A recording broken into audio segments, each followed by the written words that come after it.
కాశ్మీర్లో జరిగిన టెర్రరిస్ట్ అటాక్కి సమాధానంగా ఇండియన్ ఆర్మీ పాకిస్తాన్లోని 9 తీవ్రవాద స్థావరాలను కుప్పకూల్చింది.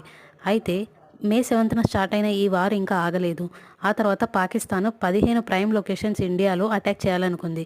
కానీ ఇండియన్ ఆర్మీ దాన్ని తిప్పికొట్టింది. ఢిల్లీలో కూడా కొన్ని ప్లేసెస్ టార్గెట్ చేసినా కూడా ఇండియా పాకిస్తాన్ ఎయిర్ బేసెస్ అన్ని కుప్పకూల్చేయడంతో అది కూడా విఫలమైంది. రీసెంట్గా డొనాల్డ్ ట్రంప్ ఇండియా పాకిస్తాన్ మధ్యలో సీజ్ ఫైర్ అనౌన్స్ చేశారు. అంటే ప్రస్తుతం రెండు దేశాలు యుద్ధాన్ని ఆపివేసినట్టు తెలుస్తుంది. ఎప్పుడెప్పుడైతే ఇండియా పాకిస్తాన్ మధ్యలో యుద్ధం జరిగిందో అప్పుడు IMF నుంచి పాకిస్తాన్కి దండిగా లోన్ లభించింది. నిన్న కూడా $1 బిలియన్ ఇచ్చారు. అంటే నిజంగానే పాకిస్తాన్ అటాక్ చేశారా, లేకపోతే ఏదైనా కంట్రీ అటాక్ చేయించిందా అనేది తెలియాలి. అయితే సీజ్ ఫైర్ని వయోలేట్ చేసినట్టు పాకిస్తాన్ చాలా ఇన్స్టెన్సెస్ ఉన్నాయి. 1971లో కానీ కార్గిల్ వార్ కానీ. వాళ్ళని నమ్మరాదు.